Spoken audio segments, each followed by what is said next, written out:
নমস্কাৰ, আপুনি চাবলৈ আৰম্ভ কৰিছে SB অসম মিডিয়া।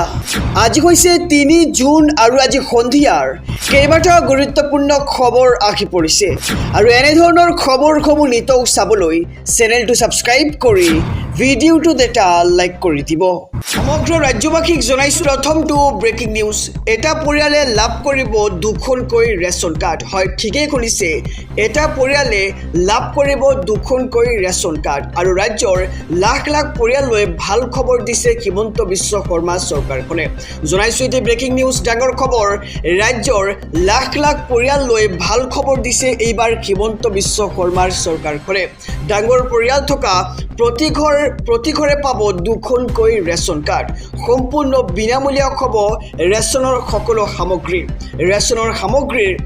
ৰেচনৰ সামগ্ৰীৰ বাবে কোনো পৰিয়ালে এটকাও খৰচ কৰিব নালাগে আৰু এটকাও নিদিয়াকৈ লাভ কৰিব দাইল, চেনি, নিমখ আৰু মিঠাতেল। ৰেচন কাৰ্ড আৰু অৰুণোদয়ক লৈ নতুন ঘোষণা এইবাৰ হিমন্ত বিশ্ব শৰ্মা চৰকাৰৰ। ডাঙৰ পৰিয়াল থকা প্ৰতি ঘৰে পাব দুখনকৈ ৰেচন কাৰ্ড আৰু পৰিয়ালত মহিলা অনুযায়ী প্ৰদান কৰা হ'ব অৰুণোদয় আঁচনি। কেৱল এয়াই নহয়, এটা ডাঙৰ পৰিয়ালে লাভ কৰিব দুটাকৈ অৰুণোদয় আঁচনিৰ সুবিধা। আটাইতকৈ ডাঙৰ খবৰটো হৈছে যে এটা ডাঙৰ পৰিয়ালত এতিয়াৰ পৰা লাভ কৰিব দুটাকৈ অৰুণোদয় আঁচনিৰ সুবিধা, লগতে লাভ কৰিব দুখনকৈ ৰেচন কাৰ্ড। লগতে প্ৰতিখন আঁচনি আপডেট কৰিব এইবাৰ ৰাজ্য চৰকাৰে আৰু 70 লাখ ৰেচন কাৰ্ড ধাৰক লৈ জৰুৰী খবৰ দিছে ৰাজ্যৰ মুখ্যমন্ত্ৰীগৰাকীয়ে আৰু ৰাজ্যৰ লাখ লাখ পৰিয়াললৈ আহি পৰিছে ভাল খবৰ, এক ডাঙৰ খবৰ। কোৱা হৈছে যে ডাঙৰ পৰিয়াল থকা প্ৰতি ঘৰে পাব দুখনকৈ ৰেচন কাৰ্ড আৰু সম্পূৰ্ণ বিনামূলীয়া হ'ব ৰেচনৰ সকলোবোৰ সামগ্ৰী। সমগ্ৰ ৰাজ্যবাসীক জনাইছো আৰু এটি ব্ৰেকিং নিউজ, ডাঙৰ খবৰ। মুছলমানে নিজৰ ইচ্ছামতে বিবাহ পাতিব। অসমৰ মুছলমানৰ হৈ এইবাৰ থিয় দিছে আছাদুদ্দিন ওৱেইছিয়ে। লগতে মন্তব্য কৰিছে যে অসমত গৃহীত হোৱা UCC হৈছে মুছলমান বিৰোধী আৰু অসমত গৃহীত হোৱা UCC বিধেয়কৰ বিৰোধিতা এইবাৰ আছাদুদ্দিন ওৱেইছিৰ। হিন্দু আৰু মুছলমানৰ পাৰ্চনেল ল' বেলেগ বেলেগ বুলি মন্তব্য কৰিছে এইবাৰ আছাদুদ্দিন ওৱেইছিয়ে। জনাইছো ব্ৰেকিং নিউজ, ডাঙৰ খবৰ। হিন্দু আইন মুছলমানৰ ওপৰত জাপি দিলে নচলিব। হিন্দু বিবাহ আইনৰ মতে নচলে মুছলমান সমাজ। মুছলমানৰ ওপৰত হিন্দু বিবাহ আইন জাপি দিছে বিজেপি চৰকাৰখনে। হিন্দু আৰু মুছলমানৰ পাৰ্চনেল ল' বেলেগ বেলেগ বুলি মন্তব্য আছাদুদ্দিন ওৱেইছিৰ। অসমত গৃহীত হোৱা UCC বিধেয়কৰ বিৰোধিতা এইবাৰ আছাদুদ্দিন ওৱেইছিৰ। আদিবাসী জনগোষ্ঠীৰ লোকক UCCৰ পৰা আঁতৰাই ৰখাৰো বিৰোধিতা এইবাৰ আছাদুদ্দিন ওৱেইছিৰ। মুছলমানক ইচ্ছামতে বিবাহ কৰোৱা বন্ধ কৰিবলৈ বিজেপি কোন আৰু মুছলমানে পৰিয়ালৰ সম্পৰ্কীয় লোকৰ মাজতো বিবাহ কৰে বুলি মন্তব্য কৰিছে আছাদুদ্দিন ওৱেইছিয়ে। আৰু হিন্দুৰ নিয়মৰ মতে মুছলমানে কেতিয়াও বিবাহ সম্পূৰ্ণ নকৰে। UCCক লৈ হিমন্ত চৰকাৰক সমালোচনা এইবাৰ আছাদুদ্দিন ওৱেইছিৰ। হিন্দুৰ আইন মুছলমানৰ ওপৰত জাপি দিলে কেতিয়াও নচলিব। হিন্দু বিবাহ আইনৰ মতে কেতিয়াও নচলে মুছলমান সমাজ আৰু মুছলমানৰ ওপৰত হিন্দু বিবাহ জাপি দিছে বিজেপি চৰকাৰখনে আৰু এইবাৰ বিজেপি চৰকাৰক লৈ তীব্ৰ সমালোচনা কৰিছে আছাদুদ্দিন ওৱেইছিয়ে। হিন্দু আৰু মুছলমানৰ পাৰ্চনেল ল' বেলেগ বেলেগ বুলি মন্তব্য আছাদুদ্দিন ওৱেইছিৰ আৰু অসমত গৃহীত হোৱা UCC বিধেয়কৰ বিৰোধিতা এইবাৰ আছাদুদ্দিন ওৱেইছিৰ। সমগ্ৰ ৰাজ্যবাসীক জনাইছো আৰু এটি ব্ৰেকিং নিউজ, ডাঙৰ খবৰ। পশ্চিমবংগৰ নতুন মুখ্যমন্ত্ৰী শুভেন্দু অধিকাৰীয়ে ভয় আৰু সন্ত্ৰাস চলাইছে। বিজেপি চৰকাৰৰ বিৰুদ্ধে গৰজি উঠিছে TMC। লগতে মমতা বেনাৰ্জীৰ নেতৃত্বত প্ৰতিবাদ সাব্যস্ত কৰা দেখিবলৈ পোৱা গৈছে। জনাইছো এটি ব্ৰেকিং নিউজ, ডাঙৰ খবৰ।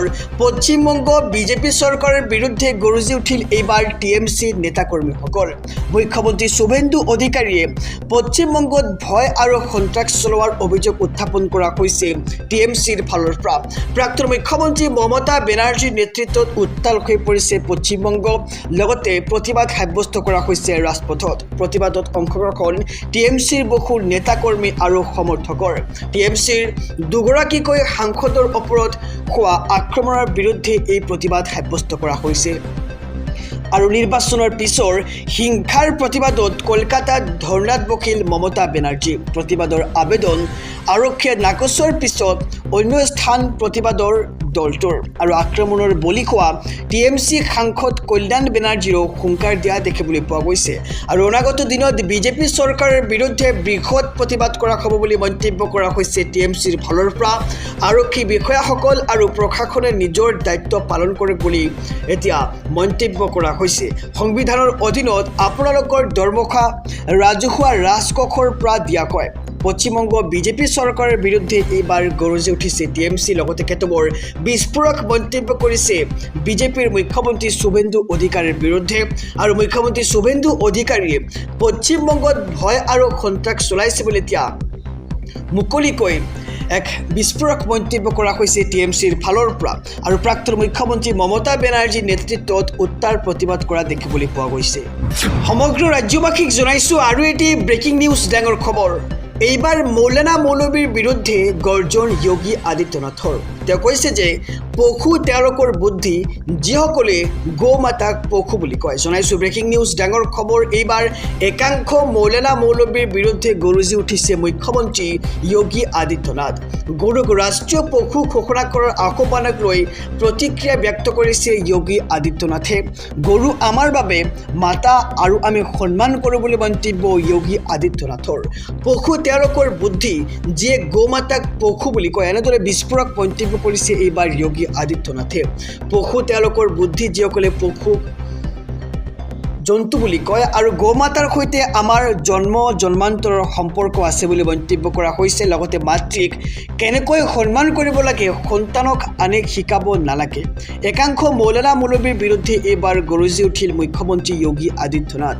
গৰুক ৰাষ্ট্ৰীয় পশু হিচাপে ঘোষণা কৰাৰ আহ্বানক লৈ এইবাৰ প্ৰতিক্ৰিয়া ব্যক্ত কৰিছে যোগী আদিত্যনাথে গৰু আমাৰ বাবে মাতা আৰু আমি সন্মান কৰিবলৈ মন্তব্য যোগী আদিত্যনাথৰ আৰু পশু তেওঁলোকৰ বুদ্ধি যিয়ে পশু গৌ মাতা বুলি কয় এনেদৰে এতিয়া মৌলানা মৌলবীসকলৰ বিৰুদ্ধে আক্ৰমণাত্মক মন্তব্য কৰিছে যোগী আদিত্যনাথে সমগ্ৰ ৰাজ্যবাসীক জনাইছোঁ আৰু এটি ব্ৰেকিং নিউজ ডাঙৰ খবৰ ৰাজ্যত বন্ধ নকয় দাইল চেনি আৰু নিমখ গতিকে ৰাজ্যবাসীয়ে আতংক হ'ব নালাগে অতি শীঘ্ৰেই ৰাজ্যৰ লাখ লাখ ৰেচন কাৰ্ড হিতাধিকাৰীয়ে লাভ কৰিব দাইল চেনি আৰু নিমখ আৰু পূৰ্বৰ দৰে বিনামূলীয়াকৈ লাভ কৰিব পাৰিব এইসমূহ সামগ্ৰী জনাইছোঁ ব্ৰেকিং নিউজ ডাঙৰ খবৰ ৰাজ্যৰ মুখ্যমন্ত্ৰী ডক্টৰ হিমন্ত বিশ্ব শৰ্মাই এই সন্দৰ্ভত কৰিছে এক ডাঙৰ মন্তব্য ৰাজ্যত বন্ধ নকয় সুলভ মূল্যৰ দাইল চেনি আৰু নিমখ আগষ্ট মাহৰ পৰা পুনৰ হিতাধিকাৰীয়ে লাভ কৰিব এই তিনিবিধ সামগ্ৰী আৰু লেখানুদান বাজেটৰ বাবেকে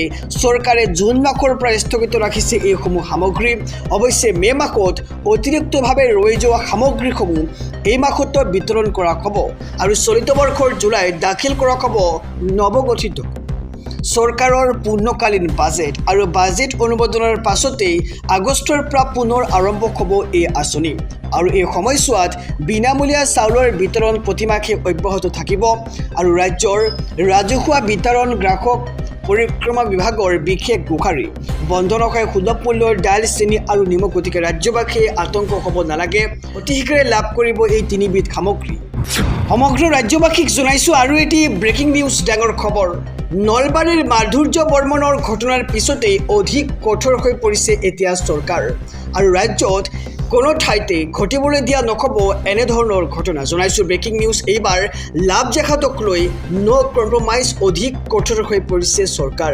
নলবাৰীৰ মাধুৰ্য বৰ্মনৰ ঘটনাৰ পিছতেই অধিক কঠোৰ হৈ পৰিছে এতিয়া চৰকাৰ লাভ জেহাদক লৈ চৰকাৰে নকৰে কোনো ধৰণৰ কম্প্ৰমাইজ আৰু ৰাজ্যৰ কোনো ঠাইতে ঘটিবলৈ দিয়া নহ'ব আৰু এনেধৰণৰ ঘটনা লাভ জেহাদৰ ঘটনাক লৈ পূৰ্বতকৈ কঠোৰ স্থিতিত এইবাৰ চৰকাৰ সংবাদ মাধ্যমৰ সন্মুখত বিধায়ক জয়ন্ত মল্ল বৰুৱাৰ এনে মন্তব্য আমি শুনিবলৈ পাইছোঁ আৰু আৰক্ষী প্ৰশাসনৰ টাৰ্গেটত আসিফ খানে বসবাস কৰা অঞ্চলটো আৰু আসিফৰ গৃহভূমিৰ কাষৰীয়া অঞ্চলতো হ'ব কঠোৰ একশ্যন পূৰ্বেও বহু ভয়ংকৰ অপৰাধৰ ৰাজ্যভূমি ক্ষমা কৰিব ৰম্যভূমি আসিফ খান থকা অঞ্চল আৰু আসিফ খানৰ লগত আৰু কোন আছিল সকলো চোৱা হ'ব আসিফৰ পিতৃ মাতৃৰ সন্ধানত চলিব প্ৰশাসনৰ বৃহৎ অভিযান আৰু নলবাৰীৰ মাধুৰ্য বৰ্মনৰ ঘটনাৰ পিছতে অধিক কঠোৰ হৈ পৰিছে এতিয়া চৰকাৰ লাভ জেহাদক লৈ চৰকাৰে নকৰে কোনো ধৰণৰ কম্প্ৰমাইজ